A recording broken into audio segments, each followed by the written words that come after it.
19세기의 유명한 설교자인 찰스 스펄전 목사님이 이렇게 말했습니다. 불행할 때 감사하면 불행이 끝나고 형통할 때 감사하면 계속 형통이 찾아온다. 저는 한 주간 동안 설교를 준비하면서 이 말씀을 계속 되뇌었습니다. 불행할 때 감사하면 불행이 끝나고 형통할 때 감사하면 계속 형통이 찾아온다. 여러분에게 질문합니다. 정직하게 대답해 보십시오. 요즘 여러분의 삶은 어떻습니까? 여러분의 지금 인생은 행복하십니까? 아니면 불행하십니까? 혹시 여러분 가운데 내 인생은 불행해 라고 생각하는 분이 있다면 권면합니다. 그럼에도 불구하고 감사할 것을 찾아 감사하십시오. 사소한 것으로 감사하십시오. 특별한 일이 없는 것으로 감사하십시오. 오래전에 우리 교회 어떤 성도가 이렇게 말하는 것을 들었습니다. 목사님, 특별한 일이 없는 것으로 요즘 감사하고 있습니다. 옳은 말입니다. TV 프로그램 가운데 유퀴즈라고 하는 것이 있습니다. 유재석 씨와 조세호 씨가 함께 진행하는 유익하고 재미있는 프로그램인데요. 저도 가끔 그것을 보곤 합니다. 한 번은 그 프로그램 마무리 멘트를 이렇게 했습니다. 무탈한 하루를 보냈다면 아무 일 없이 무료했던 게 아니고 위기의 순간들이 전부 나를 비켜갈 만큼 행운이 따랐던 것이다. 오늘도 살아있음을 감각하는 일, 이 모든 게 더없이 풍요로운 일상의 베네핏이 아닐까. 사랑하는 성도 여러분, 아무 일 없이 평범하고 안녕한 하루하루의 삶이 최고의 축복입니다. 그러므로 우리는 매일 평범한 일상에 감사해야 합니다. 굉장한 일이 내 인생에 있을 때에도 감사해야 하지만 아무 일도 없는 것, 평범한 일상을 주신 은혜를 더 크게 감사하는 삶이 되어야 합니다. 명심하십시오. 불행할 때 감사하면 불행이 끝나고 형통할 때 감사하면 계속 형통이 찾아옵니다. 그런데 감사에는 불행을 끝내고 형통하는 삶을 살게 하는 온전한 감사가 있고 잠시 동안 우리의 마음을 편안하게 하는 부분적인 감사가 있습니다. 행복한 삶이 되려고 하면 온전한 감사가 되어야 합니다. 온전한 감사가 어떤 것입니까? 오늘 추수감사주일을 맞아서 본문을 통해서 몇 가지 말씀을 드리겠습니다. 오늘 본문은 이스라엘 3대 절기 중에 하나인 초막절에 관한 말씀입니다.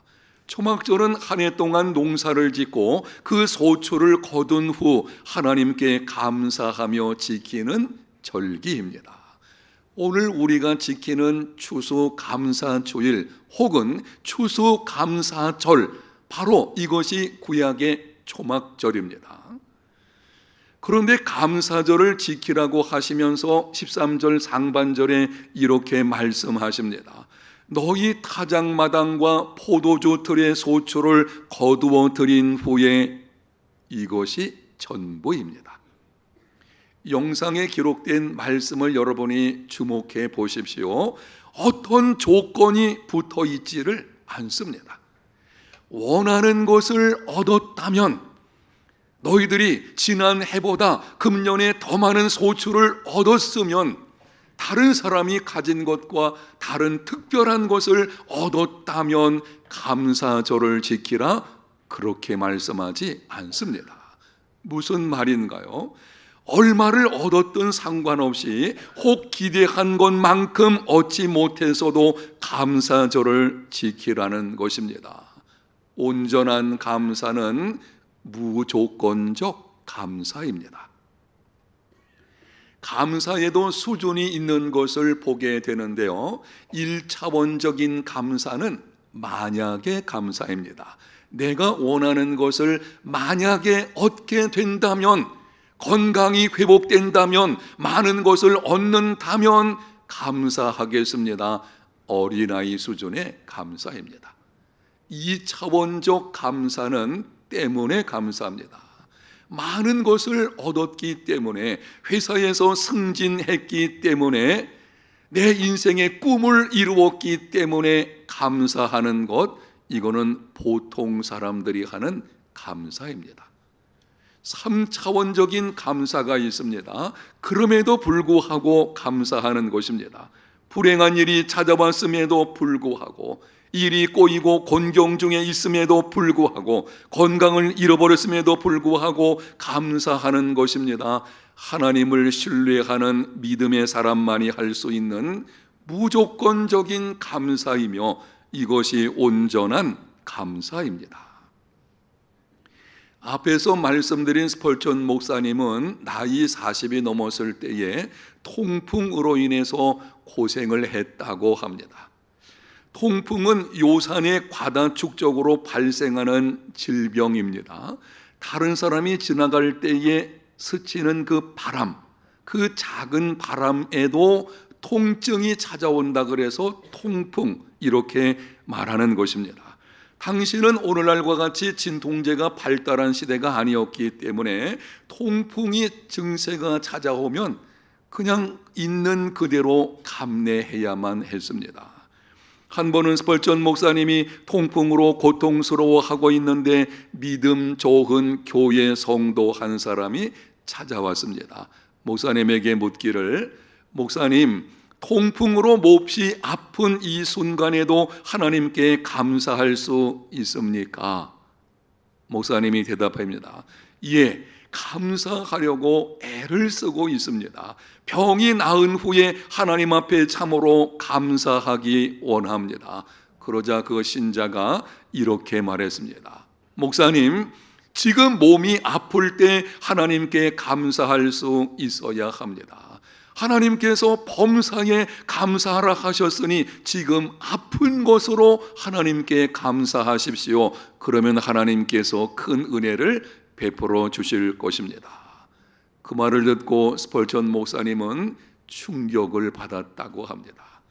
내가 지금까지 설교 시간에 성도들에게 범사에 감사하라고 말을 했으면서도 정작 내게 찾아온 고통 중에서는 감사하지를 못했구나. 범사에 감사하지 못한 것에 관해 하나님께 회개했다고 합니다. 범사에 감사하라는 말씀은 앞으로 하나님께서 고쳐주실 것을 기대하며 감사한다는 것이 아닙니다. 조건적인 감사는 부분적인 감사입니다. 우리는 감사하려고 할 때에 어떤 조건을 다른 것을 볼 수가 있습니다. 그거는 부분적인 감사입니다. 범사의 감사는 현재 나에게 있는 질병과 고난의 환경에 대해서도 감사하는 것입니다. 하나님 아버지, 내게 이 질병 주신 것도 감사합니다. 하나님, 우리 가정에 이러한 고통을 주신 것도 감사합니다. 내 인생에 기막힌 고난이 찾아와서 아픔이 있지만 그럼에도 이런 일들을 허락하신 것도 감사합니다. 이것이 범사에 감사하는 것이요, 조건 없는 범사의 감사는 불행을 끝내고 행복을 낳습니다. 우리 주변을 살펴보게 되면 감사할 일들이 너무 많죠. 많은 것을 잃어버린 것 같지만 그럼에도 이만하게 살게 하시고 이만하게 건강 주시고 오늘 하루 동안도 아무런 일이 없게 하신 것도 감사하고, 가을철이 되어서 하늘이 높고 그 가운데서 우리의 인생의 또 걸음을 편안하게 살아갈 수 있는 것도 감사하고, 여러분 주변에 있는 사소한 것으로 감사를 시작하는 삶이 되시기를 바랍니다. 평범한 감사는 절대 감사를 낳습니다. 작은 사소한 이 평범한 감사들을 하다 보게 되면 어느 순간 감사의 수준이 올라가게 되는 것입니다. 만약에 감사에서 때문에 감사로 올라가게 되는 것이고, 그 감사를 하다 보게 되면 내 감사의 수준이 그럼에도 불구하고의 감사가 나오게 되고, 바로 그 감사는 내 인생을 새롭게 변화시키는 행복을 낳게 되는 것입니다. 본문 13절 하반절에는 온전한 감사가 어떤 것인지를 이렇게 말씀을 합니다. 이레 동안 초막절을 지킬 것이요. 초막절은 추수한 후에 지키는 풍성한 기쁨의 날입니다. 저는 농사꾼 집안에서 태어났죠. 가을철에 부모님이 그리고 동네 사람들이 추수한 후에 잔치하는 것을 보게 됩니다. 타작하는 그날은 잔칫날이어서요, 많은 음식을 차려놓고 함께 기뻐하면서 먹고 마시는 것을 보게 됩니다. 그런데 하나님께서 그 풍성한 기쁨의 날에 초막을 짓고 거기 거하며 지내라. 이스라엘 백성들은 이 말씀에 순종해가지고 지붕 위라든지 안뜰이나 혹은 마당에 초막을 만들어 놓고 일주일 동안 거기에 지냈습니다. 그 기쁨의 날에 왜 초막을 짓고 지내는 것입니까? 애굽에서 하나님께서 건져 주신 후 광야 생활을 하는 중에 임시 처소인 장막과 초막에 거하고, 그리고 그 가운데 하나님께서 어떻게 인도하셨는지를 기억하라는 것입니다. 이스라엘 백성들은 광야에서 40년간 생활했습니다. 광야는 농사를 지을 수 없는 곳입니다. 거칠고 황량한 곳입니다. 낮에는 뜨거운 더위와 밤에는 매서운 추위가 있는 곳입니다. 온갖 위험이 도사리고 있는 곳입니다. 그러한 곳에서 40년 동안 유리하며 장막에 거했습니다. 그럼에도 그들의 삶이 어떠했는지 신명기 8장 4절에 이렇게 기록을 합니다. 이 40년 동안에 내 의복이 헤어지지 아니하였고 내 발이 부르트지 아니하였느니라. 40년 동안 거친 광야 생활을 했음에도 이스라엘 백성들의 의복이 헤어지지를 않았습니다. 그들의 발이 부르트지를 않았습니다. 거친 황야길을 걸음에도 어떻게 이러한 일이 있을 수가 있겠습니까? 하나님께서 그들과 함께 하셔서 일용할 양식을 공급해 주시고, 낮에는 구름 기둥으로 밤에는 불 기둥으로 보호해 주시며 때를 따라 필요한 것을 공급해 주셨기 때문입니다. 전적인 하나님의 은혜입니다. 그것을 기억하며 지키라는 것입니다. 너희들이 감사절기를 지킬 때에는 지금 너희들에 있는 모든 것이 하나님의 은혜이라는 것을 기억하라는 것입니다. 온전한 감사는 전적인 은혜의식의 감사입니다. 하나님, 지난 한 해 동안 건강하게, 그리고 내가 수고해서 얻은 것, 관련된 모든 것, 이만하게 살아가는 것, 전적인 하나님의 은혜입니다. 바로 그 마음을 가지고 감사할 때에 그것이 온전한 감사가 되는 것입니다. 그리고 은혜의식의 감사는 반드시 도움이 필요한 자들과 함께 나누는 삶으로 나타나야 합니다. 은혜는 언제나 자신을 넘어서 이웃을 생각하게 합니다. 하나님의 은혜를 받았다, 내 인생이 하나님의 은혜다 라고 하는 것을 아는 사람에게는요, 반드시 따라오는 공통점이 있어요. 나를 넘어서 이웃을 생각하는 것입니다. 은혜를 받았다고 하면서도 이웃을 생각하는 마음이 우리 마음에 자리 잡지 않고 있다면 그거 하나님의 은혜라고 말할 수 없습니다. 은혜는 반드시 나를 넘게 되어져 있습니다. 그래서 본문 14절에 이렇게 말씀을 하십니다. 절기를 지킬 때에는 너와 네 자녀와 노비와 네 성중에 거주하는 레위인과 객과 고아와 과부가 함께 즐거워하며, 여러 종류의 사람들이 등장을 합니다. 자녀, 노비, 레위인, 객, 고아, 과부 모두 힘이 약하거나 도움 없이는 살아가기 힘든 자들입니다. 이러한 자들과 함께 나누며 즐거워하는 절기가 초막절이요, 이렇게 도움이 필요한 자들에게 가지고 있는 것을 함께 나누며 즐거워하는 감사가 온전한 감사입니다. 사랑하는 성도 여러분, 하나님께서 내게 재물 얻을 수 있는 능을 주심으로 많은 재물을 얻게 하셨고, 배울 수 있는 기회를 주심으로 지식을 얻게 하셨고, 기회의 문을 열어주심으로 좋은 직장에 다니게 하시고, 사업의 문을 열어주셔서 성공하게 하신 것은 나만을 위한 것이 아닙니다. 다른 사람과 함께 나누는 삶이 되게 하시려는 것입니다. 그러므로 하나님의 은혜에 대한 감사는 반드시 가난하고 소외된 자들과 함께 나누는 감사가 되어야 합니다. 존 맥스웰이 쓴 관계의 기술이라는 책이 있는데요, 아주 좋은 책입니다. 그 책에 나오는 이야기입니다. 한 번은 앤소니 디멜로라고 하는 사람이 추운 겨울날 길을 가다 보니 한 어린아이가 굶주림에 있는 채 추위에 떨고 있는 것입니다. 너무 기가 막혀가지고 분노한 표정을 가지고 하늘을 향해서 소리를 쳤습니다. 하나님, 어떻게 저런 고통을 허락하실 수가 있습니까? 침묵이 흐른 후 그는 다음과 같은 하나님의 음성을 들었습니다. 분명히 나는 그 대책을 세웠다. 내가 너를 만들었지 않느냐. 무슨 말인가요? 내가 너를 만들고 내가 이만하게 살도록 은혜를 베풀었으니 내가 마땅히 그런 아이들을 돌볼 책임이 있다고 하는 것입니다.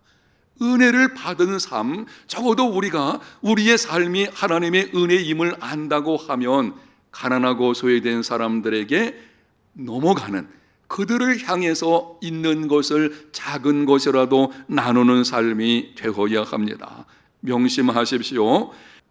의미를 생각하면서 영상에 있는 말씀을 우리 한번 같이 읽어보겠습니다. 가난하고 소외된 자들에 대한 하나님의 대책은 하나님의 은혜로 이만하게 살고 있는 나입니다. 하나님은 대책을 세워 놓으셨어요. 어떤 것인가요? 바로 그 대책이 누구입니까? 나입니다. 하나님의 은혜로 이만하게 살고 있는 나, 바로 내가 대책이라는 것을 기억하고 받은 은혜는 반드시 이웃에게 흘려보내야 합니다. 흘려보내면 행복한 삶이 찾아오게 됩니다. 영국 속담에 이런 말이 있습니다. 하루 동안 행복하기 원하면 이발을 하라. 한 주간 행복하기 원하면 여행을 떠나라.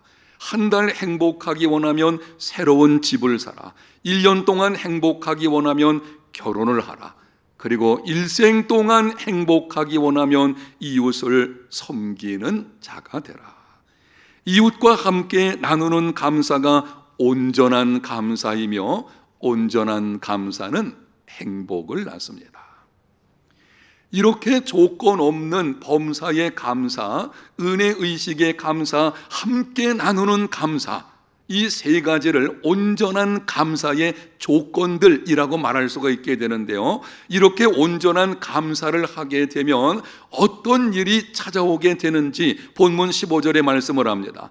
네 하나님 여호와께서 택하신 곳에서 너는 이래 동안 네 하나님 여호와 앞에서 절기를 지키고 네 하나님 여호와께서 내 모든 소출과 네 손으로 행한 모든 일에 복 주실 것이니 너는 온전히 즐거워할지니라. 초막절은 한 해 동안 복을 주신 하나님께 감사하며 지키는 절기입니다. 이미 받은 복에 대해서, 하나님께서 이미 내게 주신 복에 대해서 감사하는 절기입니다. 그런데 하나님께서 이상하게 오늘 본문에 말씀을 하십니다. 이미 복을 주셔서 받아서 감사하는데 복 주실 것이니 온전히 즐거워하라. 무슨 말씀을 하시는 것입니까? 이미 받은 복을 누릴 수 있는 은혜를 주신다는 것입니다. 하나님께서 복을 주심으로 많은 것을 얻었더라도 그것을 누릴 수 있는 은혜를 더하여 주셔야만 온전히 즐거워할 수 있습니다. 구약성경 전도서 6장 2절에 이렇게 말씀을 합니다. 어떤 사람은 그의 영혼이 바라는 모든 소원에 부족함이 없어 재물과 부유와 존귀를 하나님께 받았으나 하나님께서 그가 그것을 누리도록 허락하지 아니하셨으므로 다른 사람이 누리나니 이것도 헛되어 악한 병이로다. 소원을 이루어서 재물과 부유와 존귀를 얻었습니다. 그런데 그것을 하나님께서 누리게 하는 은혜를 주셔야 누리는 것이지, 그렇지 않으면 다른 사람이 누리게 되고 내게는 아무 유익이 없다는 것입니다. 주변을 보면 수고하여 많은 것을 얻었지만 누리지 못하며 살아가는 사람들이 있습니다. 그렇게 많은 것을 가지고 있으면서도 누리지를 못합니다. 예를 든다고 하면은 사용할 줄 아는 지혜가 없으므로 누리지 못하는 사람이 있습니다. 얻은 것을 어떻게 사용해야 되는지를 모르는 거예요. 많이 주신 것은 그것을 통해서 선한 영향력을 끼치는 함께 나누는 삶이 되라고 하신 것인데 그저 재물에 대한 욕심에 매여가지고 움켜쥐려고 하니 그 많은 것을 가지고 있으면서도 삶의 기쁨이 없습니다. 평안함을 누리지 못하게 되어지는 것입니다. 어떤 사람은 깨진 인간관계 문제로 마음의 기쁨이 없습니다. 가정을 보게 되면 넉넉한 것 같은데 가정 식구들과의 관계가 깨어져 있어요. 그래서 그 주어진 것이 기쁨이 되지를 못합니다. 하루하루의 삶이 불만, 불평, 원망 가운데 이루어지는 것도 볼 수가 있습니다. 어떤 사람은 많은 것을 얻었지만 건강이 좋지 않아서 누리지를 못합니다. 사랑하는 성도 여러분, 하나님께서 지혜를 주시고 관계를 회복시켜 주시고 넉넉한 마음을 주시고 건강을 주셔야만 얻은 것을 누릴 수 있습니다. 주시는 분도 하나님이시고 주신 것을 누리게 하시는 분도 하나님이십니다. 누리게 하시는, 그로 인해서 행복한 인생이 되려면 어떻게 해야 하겠습니까? 온전한 감사 생활이 되십시오. 온전한 감사가 어떤 것인지 3가지 말씀드렸는데 다시 정리해 드립니다. 첫 번째는 조건 없는 범사에 감사하십시오. 두 번째, 은혜의식에 감사하십시오. 세 번째, 함께 나누며 감사하십시오.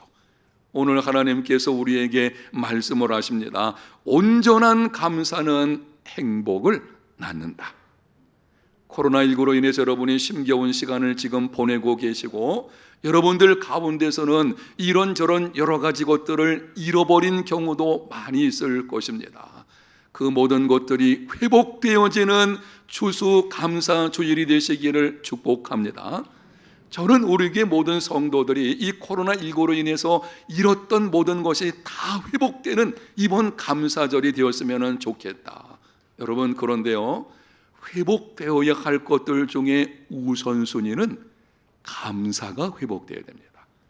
감사가 회복되면 인생이 회복되게 됩니다. 감사는 기적을 낳거든요. 내 인생을 바꾸는 기적을 낳게 되어지고 감사는 다른 사람 인생도 바꾸는 놀라운 역사가 일어나게 만드는 것입니다. 여러분의 인생 속에서 무엇보다도 감사가 회복되는 삶이 되시기를 축복합니다. 오늘 말씀을 들은 여러분 모두 이제는 입술을 열면 불평이나 원망이 아니라 감사할 수 있는, 그럼에도 불구하고 감사할 것을 해서 감사하는 중에 행복을 낳는 하나님의 놀라운 복을 받아 누리며 살아가는 삶이 다 되시기를 예수님 이름으로 축복합니다.